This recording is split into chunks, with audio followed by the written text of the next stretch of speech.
அன்புக்கினிய இஸ்லாமிய சகோதரர்களே, நாம் வாழ்ந்து கொண்டிருக்கும் இந்த காலத்திலே ஒரு மிகப்பெரிய ஆன்மீக பார்வையை நாங்கள் இழந்துவிட்டோம். எந்த நாட்கள் அல்லாஹ்வின் பார்வையில் மிகப்பெரியவையாக, அல்லாஹுக்கு மிக பிரியமான நாட்களாக இருக்கின்றதோ அந்த உணர்வை நாங்கள் இழந்திருக்கின்றோம். அன்புக்கினியவர்களே, ரமலானுடைய மாதம் வந்துவிட்டால் பிறை பார்க்கப்படுகின்றது. சஹருக்காக வேண்டி, இஃப்தாருக்காக வேண்டி கியாமுல் லைல், தராவீஹ், லைலத்துல் கத்ர் என்று திட்டமிட்டுக் கொள்கின்றோம். நோன்பை பற்றி எல்லா இடங்களிலும் பேசப்படுகின்றது. அதனுடைய அமல்களை செய்து அல்லாஹ்வை நெருங்குவதற்கு முடியுமான முயற்சிகளை எல்லாம் நாங்கள் செய்து கொண்டிருக்கின்றோம். செய்யத்தான் வேண்டும். ஆனால் கண்ணியத்துக்குரியவர்களே, துல்ஹஜ்ஜுடைய முதல் 10 நாட்கள் வந்துவிட்டாலும் நாங்கள் எந்த விதமான உணர்வும் மற்றவர்களாக, எந்த விதமான திட்டமிடலும் மற்றவர்களாக, எந்த விதமான ஆயத்தமும் மற்றவர்களாக நாங்கள் இருந்து கொண்டிருக்கின்றோம். மாணவி முஹம்மது முஸ்தபா ஸல்லல்லாஹு அலைஹி வஸல்லம் அவர்கள் கூறிக்காட்டிய போது, மாமின் ஐயாமில் அமலு ஸாலிஹ் ஃபீஹா அஹப்பு இலல்லாஹி மின் ஹாதிஹில் ஐயாம். இந்த 10 நாட்களில் செய்யப்படும் நல்ல செயல்களைப் போல அல்லாஹுக்கு மிக மிக பிரியமான வேற எந்த நாட்களும் கிடையாது என்று மாணவி முஹம்மது முஸ்தபா ஸல்லல்லாஹு அலைஹி வஸல்லம் அவர்கள் கூறி காட்டினார்கள். அன்புக்கினியவர்களே, இதன் அர்த்தம் என்ன? இந்த 10 நாட்கள் வெறுமனே சாதாரண நாட்களாக எங்களால் நோக்கப்பட முடியாது. அல்லாஹுடைய பார்வையில் மிகப்பெரிய, இஸ்லாத்திலே வலியுறுத்தப்பட்டிருக்கின்ற, அல்லாஹுக்கு மிக பிரியமான நாட்களாக இந்த துல்ஹஜ்ஜுடைய முதல் 10 பகல்கள் அடையாளப்படுத்தப்பட்டிருக்கின்றன. அறிஞர்கள் இந்த விடயத்தை வர்ணிக்கின்ற பொழுது, ஒரு வருடத்துடைய மிகச்சிறந்த இரவுகளாக ரமலான் மாதத்தின் கடைசி 10 இரவுகளை அடையாளப்படுத்துகின்றார்கள். அதே போல ஒரு வருடத்தின் மிகச்சிறந்த பகல்களாக துல்ஹஜ் மாதத்துடைய முதல் 10 நாட்களை அடையாளப்படுத்தியிருக்கின்றார்கள். அன்புக்கினிய இஸ்லாமிய சகோதரர்களே, ஏன் இந்த துல்ஹஜ்ஜுடைய முதல் 10 நாட்கள் இவ்வளவு முக்கியத்துவம் வாய்ந்ததாக காணப்படுகின்றது? ஏன் இந்த 10 நாட்கள் இஸ்லாத்திலே இவ்வளவு வலியுறுத்தப்பட்டிருக்கின்றது? ஏன் இந்த 10 நாட்கள் அல்லாஹுக்கு மிக பிரியமான நாட்களாக காணப்படுகின்றது என்பதை நோக்கும் பொழுது, முதலாவது காரணம், this is the month of Hajj. இது ஹஜ்ஜுடைய மாதமாக காணப்படுகின்றது. இஸ்லாத்தின் 5 தூண்களில் முக்கியமான ஒரு தூணாக இது காணப்படுகின்றது. உலகம் முழுவதிலும் இருக்கின்ற கோடிக்கணக்கான மக்கள் லப்பைக் அல்லாஹும்ம லப்பைக், யா அல்லாஹ் நான் வந்து விட்டேன், உன்னுடைய அழைப்புக்கு நான் பதிலளித்து விட்டேன் என்ற அந்த உணர்வோடு கோடிக்கணக்கான மக்கள் அல்லாஹ்வுடைய அழைப்புக்கு பதிலளிக்கக்கூடிய மாதமாக, நாட்களாக இந்த நாட்கள் காணப்படுகின்றன. கண்ணியத்துக்குரியவர்களே, அல்லாஹு தஆலா நபி இப்ராஹிம் அலைஹிஸ்ஸலாம் அவர்களை பார்த்து கூறுகின்றான், வஅத்தின் ஃபின் நாஸ் பில் ஹஜ், நீங்கள் மனிதர்களை ஹஜ்ஜை கொண்டு அறிவுங்கள், அவர்களுக்கு ஹஜ்ஜை பற்றி அறிவுங்கள். யஅதூக ரிஜாலா, அவர்கள் உங்களிடம் வந்து விடுவார்கள். சூரத்துல் ஹஜ் 27வது வசனத்திலே அல்லாஹு தஆலா அடையாளப்படுத்தி இருக்கின்றான். கண்ணியத்துக்குரியவர்களே, அந்த நேரத்திலே மைக்ரோபோன் இருக்கவில்லை, சோசியல் மீடியா இருக்கவில்லை, அந்த நேரத்திலே எந்த விதமான ஸ்பீக்கர்களும் இருக்கவில்லை, அவர்களுடன் ஆகக்கூடிய எந்த விதமான சமூகமும் இருக்கவில்லை. ஆனால் அல்லாஹு தஆலா அவருடைய அழைப்பை உலகம் முழுவதுக்கும் கொண்டு செல்லக்கூடியவனாக இருந்தான். அதன் விளைவாக இன்று கோடிக்கணக்கான மக்கள் அல்லாஹ்வுடைய அழைப்புக்கு பதிலளிக்கக்கூடியவர்களாக இருந்து கொண்டிருக்கின்றார்கள். அன்புக்கினியவர்களே, அதே போன்றுதான் கண்ணியமானவர்களே, ஹஜ்ஜின் மிக முக்கியமான ஒரு நாளாக அரஃபாவுடைய நாள் காணப்படுகின்றது. நபி ஸல்லல்லாஹு அலைஹி வஸல்லம் அவர்கள் கூறி காட்டினார்கள், அல் ஹஜ்ஜு அரஃபா, ஹஜ் என்பதே அரஃபா தான் என்று கூறினார்கள். அந்த அரஃபா வெயிலில் நின்று கொண்டிருக்கக்கூடிய அந்த மக்களை பற்றி சற்று சிந்தித்து பாருங்கள். அவர்களுக்கு மத்தியில் எந்த விதமான உடை வேறுபாடும் இல்லை, அவர்களுக்கு மத்தியில் எந்த விதமான ஸ்டேட்டஸ் வேறுபாடும் இல்லை, அவர்களுக்கு மத்தியிலே செல்வந்தர்கள் ஏழைகள் என்று எந்த விதமான வேறுபாடும் இல்லை, அவர்களுக்கு மத்தியிலே வெள்ளையர்கள் கற்பர்கள் என்ற வேறுபாடு இல்லை. அவர்களுக்கு மத்தியிலே எந்த விதமான உலக ஆசைகளும் இல்லை, அவர்களுக்கு மத்தியிலே எந்த விதமான இந்த உலக பெருமைகளும் இல்லை. எல்லோரும் கைகளை உயர்த்தி அழுகக்கூடியவர்களாக இருக்கின்றார்கள். கண்ணியமான அல்லாஹ்வின் நல்லடியார்களே, இந்த காட்சி எங்களுக்கு எதனை நினைவூட்டுகின்றது? The day of judgment. இது மறுமை நாளை எங்களுக்கு நினைவூட்டக்கூடியதாக இருக்கின்றது. இதனைத்தான் அல்லாஹு தஆலா சூரத்துல் ஹஜ்ஜின் ஆரம்பத்திலேயே கூறிட்டான். யா அய்யுஹன்னாஸு தக்கூ ரப்பக்கும், ஓ மனிதர்களே நீங்கள் உங்களுடைய ரப்பை பயந்து கொள்ளுங்கள். இன்ன ஸல்ஸலத்தஸ் ஸாஅத்தி ஷைஉன் அஸீம். அந்த மறுமை நாளுடைய அதிர்ச்சி இருக்கின்றது அல்லவா, அது மிக பெரியதாக இருக்கின்றது என்று அல்லாஹு தஆலா அடையாளப்படுத்தி இருக்கின்றான். எனவே கண்ணியமானவர்களே, ஹஜ் என்பது கியாமத் நாளுடைய ஒரு ரிஹர்சலாக காணப்படுகின்றது, ஒரு மொக் எக்ஸாமாக இருக்கின்றது. நாங்கள் டிரைவிங் டெஸ்டுக்கு செல்வதற்கு முன்னால் எவ்வாறு பிராக்டிஸ் பண்ணுவோமோ அதே போல அல்லாஹு தஆலா மறுமைக்கு முன்னால் மனிதர்களை இந்த உலகத்திலே தயார்படுத்தக்கூடிய ஒரு இடமாக காணப்படுகின்றது. அன்புக்கினியவர்களே, அரபாவிலே நின்று கொண்டு துஆ செய்பவன் உண்மையிலேயே அந்த கியாமத் நாளுடைய உணர்வை பெற்றுக் கொள்ளக்கூடியவனாக இருக்கின்றான். இந்த நேரத்திலே எங்களுக்கு ஒரு யோசனை வரலாம். எம்மிலே பலருக்கு ஹஜ்ஜுக்கு செல்வதற்கான வசதி வாய்ப்புகள் இல்லை. நாங்கள் எவ்வாறு இந்த உணர்வை பெற்றுக் கொள்வது? நாங்கள் எவ்வாறு இந்த விடயத்தை எங்களுடைய வாழ்க்கையிலே பிராக்டிஸ் பண்ணுவது? அன்புக்கினியவர்களே, எம்மிலே பலருக்கு ஹஜ்ஜுக்கு செல்வதற்கான வசதி வாய்ப்புகள் இல்லாமல் இருக்கலாம். ஆனால் ஹஜ்ஜின் உணர்வோடு வாழ்வதற்காக நாங்கள் எங்களை பழக்கப்படுத்திக் கொள்ள வேண்டும். ஹஜ்ஜுடைய ஆரம்பத்திலேயே ஒருவர், யா அல்லாஹ், நான் உன்னிடம் வந்திருக்கின்றேன் என்று மீகாத்திலே வைத்து அந்த மனிதன் நியத்து வைக்கின்றான். இதுதான் ஹஜ்ஜுடைய முதலாவது பாடம், இன்டென்ஷன். இன்னமல் அமாலு பின்னியாத். செயல்கள் அனைத்தும் எண்ணங்களை பொறுத்தே இருக்கின்றது. யா அல்லாஹ், என் சொத்து செல்வங்கள், என்னுடைய ஆசா பாசங்கள், என்னுடைய இந்த போதிய பெருமானங்கள், இவை அனைத்தையும் விட்டுவிட்டு நான் உனக்காக வந்திருக்கின்றேன், உன்னுடைய அழைப்புக்கு பதிலளிப்பதற்காக நான் வந்திருக்கின்றேன் என்று அந்த மனிதன் அந்த மீகாத்திலே வைத்து ஏற்றி வைக்கக்கூடியவனாக இருக்கின்றான். அதே போன்று தான் கண்ணியத்துக்குரியவர்களே, நியத்து இல்லாமல் ஹஜ் எவ்வாறு ஏற்றுக்கொள்ளப்படாதோ, உண்மையிலேயே எங்களுடைய வாழ்க்கையில் மாற்றம் ஏற்பட வேண்டும் என்ற அந்த எண்ணம் இல்லாமல் எங்களுடைய வாழ்க்கையில் எப்போதும் மாற்றம் ஏற்பட முடியாது. கண்ணியத்துக்குரியவர்களே, நாங்கள் பாவங்களை குறைத்துக் கொள்ள வேண்டும் என்ற எண்ணம் எங்களுக்கு இல்லாவிட்டால் அந்த பாவங்களில் இருந்து எங்களால் தவிர்த்து கொள்ள முடியாது. நாங்கள் பாவித்துக் கொண்டிருக்கும் இந்த போனுக்கு எடிக்டாக இருப்பதிலே குறைத்துக் கொள்ள வேண்டும் என்று நினைக்காவிட்டால் எங்களுக்கு அதனை தவிர்த்துக் கொள்ள முடியாது. புகைப்பதை விட்டுவிட வேண்டும் என்று நாங்கள் நினைக்காவிட்டால் எங்களுக்கு அந்த புகைப்பழக்கத்தை எங்களிடமிருந்து இல்லாமக்கிக் கொள்ள முடியாது. அதே போல் தான் வீணான பொழுதுபோக்குகள், எங்களுடைய ஆசா பாசங்களை விட்டுவிட வேண்டும் என்று நாங்கள் நினைக்காவிட்டால் அந்த விடயத்தை விட்டு குறைந்து அல்லாஹ்வின் பக்கம் அல்லாஹ்வை நினைவுபடுத்துவதை எங்களால் அதிகரித்துக் கொள்ள முடியாது. லப்பைக் அல்லாஹும்ம லப்பைக், யா அல்லாஹ், நான் உன்னிடம் வந்து விட்டேன், உன்னுடைய அழைப்புக்கு பதிலளித்து விட்டேன், என்னுடைய ஆசைகள், என்னுடைய உலக விவகாரங்கள் அனைத்தையும் நான் பின்தள்ளிவிட்டு உனக்காக நான் வந்திருக்கின்றேன் என்று அந்த மனிதன் நியத்து வைக்கின்றான். எவ்வாறு நியத்து இல்லாமல் ஹஜ் ஏற்றுக்கொள்ளப்படாதோ அதே போல நாம் மாற வேண்டும் என்ற அந்த எண்ணம் இல்லாமல் எங்களுடைய வாழ்க்கையிலே ஒரு போதும் மாற்றம் ஏற்படாது. அல்லாஹு தஆலா குர்ஆனிலே கூறும் பொழுது, இன்னல்லாஹ லா யுகையிரு மா பிகௌமின், அல்லாஹு தஆலா நிச்சயமாக ஒரு சமூகத்தை மாற்ற மாட்டான், ஹத்தா யுகையிரு மா பி அன்ஃபுஸிஹிம், அவர்கள் தானாக மாறாதவரை அல்லாஹு தஆலா ஒரு சமூகத்தை மாற்ற மாட்டான் என்று அல் குர்ஆனிலே கூறிக்கொண்டிருக்கின்றான். அன்புக்கினியவர்களே, ஹஜ்ஜுடைய இரண்டாவது பாடம் தவாஃபாக இருந்து கொண்டிருக்கின்றது. கஅபாவை சுற்றுவது என்பது வெறுமனே உடல் ரீதியான அசைவு மாத்திரமல்ல, இது ஒரு வாழ்வியல் பிரகடனமாக இருக்கின்றது.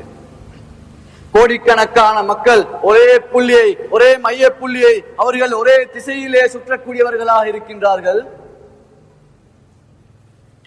இதிலிருந்து நாடப்படுவது என்ன? அல்லாஹு தஆலா நல்லடியார்களை பற்றி விவரிக்கின்ற பொழுது இன்ன ஸலாத்தி வ நுஸுகி வ மஹ்யாய வ மமாத்தி லில்லாஹி ரப்பில் ஆலமீன் என்ற அந்த மனிதன் கூறக்கூடியவனாக இருப்பான். என்னுடைய தொழுகை, என்னுடைய குர்பானி, என்னுடைய வணக்கங்கள், என்னுடைய வாழ்வு, என்னுடைய மரணம், இவை அனைத்தும் அல்லாஹ்வுக்கு உரியது என்று அந்த மனிதன் கூறக்கூடியவனாக இருப்பான் என்பதை சூரா அன்ஆம் 162வது வசனத்திலே கூறப்பட்டிருக்கின்றது. எனவே அந்த மனிதன் என் வாழ்க்கையின் அச்சாணி அல்லாஹ் மாத்திரம்தான் என்பதை உறக்கச் சொல்லக்கூடியதாகத்தான் இந்த தவாஃப் காணப்படுகின்றது. கண்ணியத்துக்குரிய அல்லாஹ்வின் நல்லடியார்களே, துரதிர்ஷ்டவசமாக எங்களுடைய வாழ்க்கையின் மையப்புள்ளிகள் சிதறிப்போய் காணப்படுகின்றன.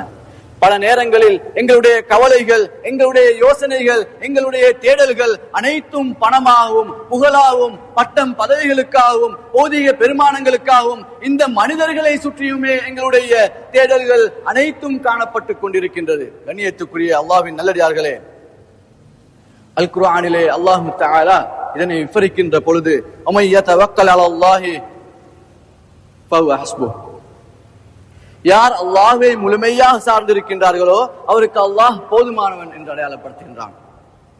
எப்பொழுது எங்களுடைய வாழ்க்கையின், எங்களுடைய உலகத்தின், எங்களுடைய உலக விவகாரங்களின், எங்களுடைய அனைத்து பிரச்சனைகள், சிக்கல்கள், அனைத்து இன்பங்கள், துன்பங்கள் அனைத்துக்கும் முன்னால் அல்லாஹ்வை பிரியாரிட்டி பண்ணுகின்றோமோ, எப்போது அல்லாஹ்வை நாங்கள் மையப்புள்ளியாக வைக்கின்றோமோ, எப்போது அல்லாஹ்வை நாங்கள் முன்னிலைப்படுத்துகின்றோமோ அப்பொழுது எங்களுடைய வாழ்க்கையை சீரடைவதை எங்களால் கண்டுகொள்ள முடியுமா இருக்கின்றது.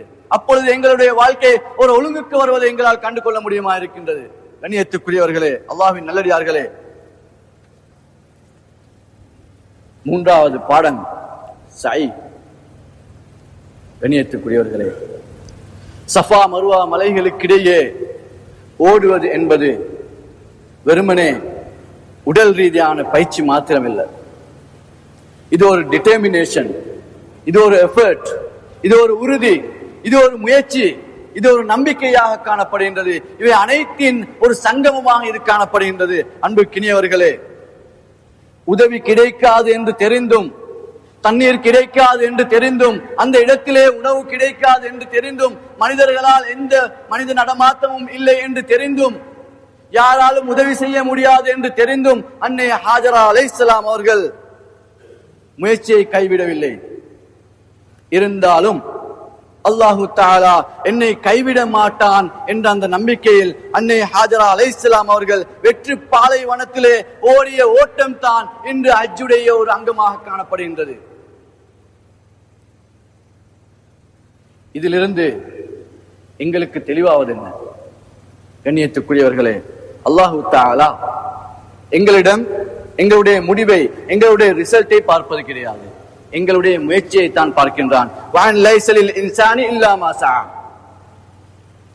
மனிதனுக்கு அவன் முயற்சி செய்ததை தவிர வேறொன்றும் கிடையாது. சூரத்து நஜ்ம் 39வது வசனத்திலே அல்லாஹ் தஆலா அடையாளப்படுத்தி இருக்கின்றான்.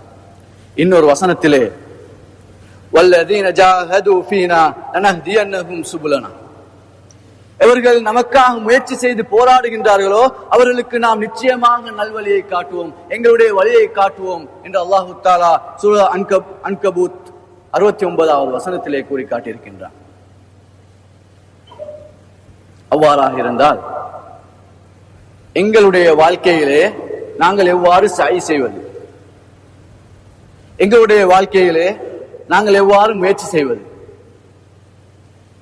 துஆ என்பது அல்லாஹ்வின் உதவியை பெற்றுக் கொள்வதற்கான ஒரு அப்ளிகேஷனாக இருக்கின்றது. அந்த அப்ளிகேஷன் அல்லாஹ்விடம் ஏற்றுக்கொள்ளப்பட வேண்டுமாக இருந்தால், அந்த அப்ளிகேஷன் அல்லாஹ்விடம் ரிஜெக்ட் பண்ணப்படாமல் இருக்க வேண்டுமாக இருந்தால் நாங்கள் உழைக்க வேண்டி இருக்கின்றோம். எங்களுக்கு பணம் வேண்டும், சொத்து செல்வங்கள் வேண்டும் என்று அல்லாஹ்விடம் பிரார்த்தித்து விட்டு நாங்கள் எவ்வாறு வீட்டிலே இருக்க முடியாதோ அதே போல எங்களுக்கு ஈமான் வேண்டும், அல்லாஹ்வுடனான ஒரு தொடர்பு வேண்டும், எங்களுக்கு சுவர்க்கம் வேண்டும், நாங்கள் அல்லாஹ்வை பார்க்க வேண்டும் என்றெல்லாம் நாங்கள் அல்லாஹ்விடம் பிரார்த்தித்து விட்டு நாங்கள் முயற்சி செய்யாமல் இருந்துவிட முடியாது. அல் குர்ஆனிலே பல இடங்களிலே ஆமனு வஅமிலுஸ் ஸாலிஹாத்,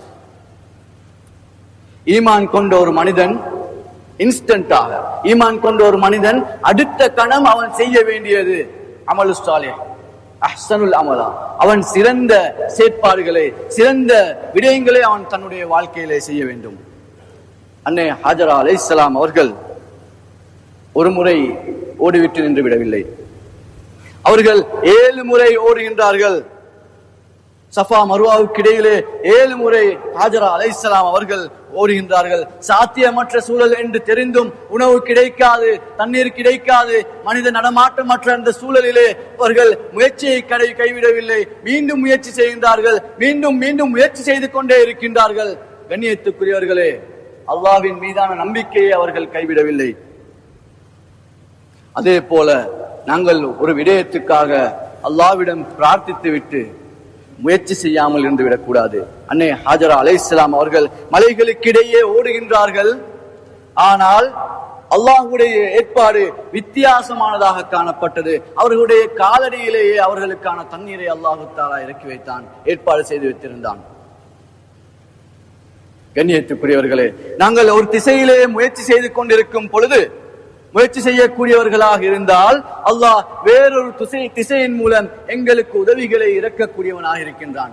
அன்புக்கினிய இஸ்லாமிய சகோதரர்களே, அல்லாஹ்வின் நல்லடியார்களே, சுவனத்தின் வாயிலை தட்டுவது துஆவாக இருந்தால் அந்த சுவனத்துடைய வாயிலை திறக்கக்கூடிய கீ எங்களுடைய சையாக காணப்படுகின்றது, எங்களுடைய முயற்சியாக காணப்படுகின்றது, எங்களுடைய போராட்டங்களாக காணப்படுகின்றது. நாங்கள் அல்லாஹ்வை அடைய விரும்பினால் நாங்கள் அல்லாஹ்வுக்காக கண்ணீர் சிந்தக்கூடியவர்களாக இருக்க வேண்டும்.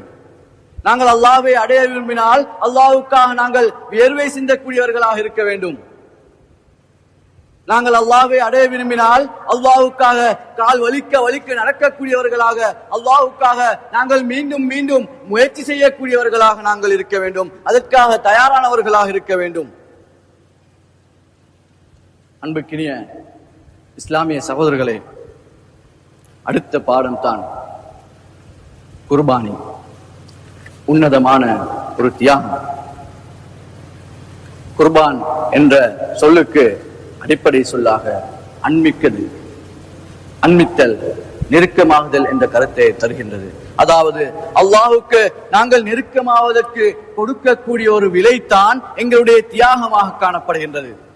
இப்ராஹிம் அலைஹிஸ்ஸலாம் அவர்கள் தன்னுடைய மகனை இப்ராஹிம் அலைஹிஸ்ஸலாம் அவர்கள் அறுப்பதற்காக துணிந்த பொழுது அவர்களுடைய அந்த அன்பையும் தாண்டி அல்லாஹ்வுடைய கட்டளைக்கு அவர்கள் அடிபணியக்கூடியவர்களாக இருந்தார்கள். அன்புக்கினிய இஸ்லாமிய சகோதரர்களே, லா யனால அல்லாஹு லுஹூமுஹா வலா திமாஉஹா வலாக்கின் யனாலு தக்வா மின்கும். அவற்றின் இறைச்சிகளோ அவற்றுடைய இரத்தங்களோ அல்லாஹ்வை வந்தடைவதில்லை. எனினும் உங்களுடைய இறைச்சம் தான் அல்லாஹ்வை வந்தடையும். சூரத்துல் ஹஜ் 37வது வசனத்திலே அல்லாஹ் தஆலா அடையாளப்படுத்தி இருக்கின்றான். எனவே எங்களுக்கு விருப்பமில்லாத, எங்களுக்கு தேவையில்லாத விடயங்களிலே தியாகம் செய்துவிட்டு, எங்களுக்கு விருப்பமில்லாத, எங்களுக்கு தேவையில்லாத விடயங்களை அடுத்தவர்களுக்காக நாங்கள் அர்ப்பணம் செய்துவிட்டு அதிலே மிகப்பெரிய கூலியை எங்களால் எதிர்பார்க்க முடியாது. கண்ணியத்துக்குரியவர்களே, எங்களுக்கு விருப்பமான விடயங்களிலிருந்து நாங்கள் தியாகம் செய்யக்கூடியவர்களாக இருக்க வேண்டும். லன் தனாலுல் பிர்ர ஹத்தா துன்ஃபிகு மிம்மா துஹிப்பூன். நீங்கள் எதை நேசிக்கின்றீர்களோ அதிலிருந்து, நீங்கள் அல்லாஹ்வுக்காக எதை நேசிக்கின்றீர்களோ அதிலிருந்து நீங்கள் இறைப்பாதையில் செலவு செய்யாதவரை நீங்கள் நன்மைகளை பெற்றுக்கொள்ள முடியாது. சூரா ஆல் இம்ரான் 92வது வசனத்திலே அல்லாஹ் தஆலா அடையாளப்படுத்தி இருக்கின்றான். அன்புக்கினிய இஸ்லாமிய சகோதரர்களே, இப்ராஹிம் அலைஹிஸ்ஸலாம் அவர்கள் அன்பு மகனை அறுப்பதற்காக கட்டளை வந்தது. இன்று எங்களுடைய உள்ளம்தான், இன்று எங்களுடைய நஃப்ஸ் தான் அந்த மகனாக இருக்கின்றது. அதனை நாங்கள் அறுக்க வேண்டி இருக்கின்றோம். தூக்கத்தை விட்டுவிட்டு ஃபஜ்ர் தொழுகைக்காக எழும்ப வேண்டி இருக்கின்றது. சோசியல் மீடியாவை குறைத்துவிட்டு குர்ஆனுக்காக நாங்கள் நேரம் ஒதுக்க வேண்டி இருக்கின்றது. ஆடம்பர செலவுகளை குறைத்துவிட்டு ஏழை எளியவர்களுக்காக, கஷ்டப்படக்கூடியவர்களுக்காக நாங்கள் எங்களை தியாகம் செய்ய வேண்டி இருக்கின்றது. அவர்களுக்காக நாங்கள் செலவு செய்ய வேண்டி இருக்கின்றது. அல்லாஹுக்கு பிடிக்காத சினிமா, இசை, அரட்டைகளை குறைத்துவிட்டு அல்லாஹ்வை ஞாபகப்படுத்துவதில் நாங்கள் எங்களை தியாகம் செய்ய வேண்டியிருக்கின்றது.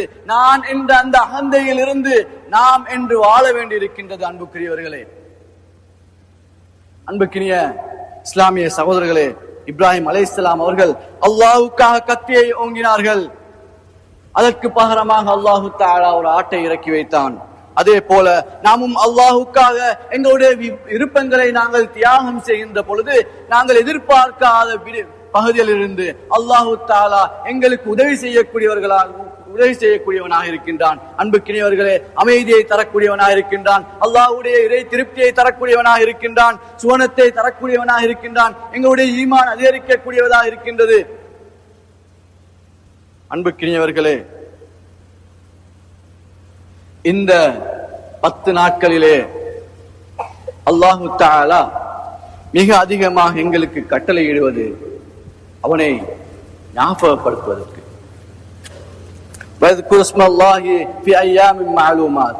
இந்த அறியப்பட்ட நாட்களிலே அல்லாஹ்வை அதிகம் அதிகம் நினைவு கூறுங்கள்.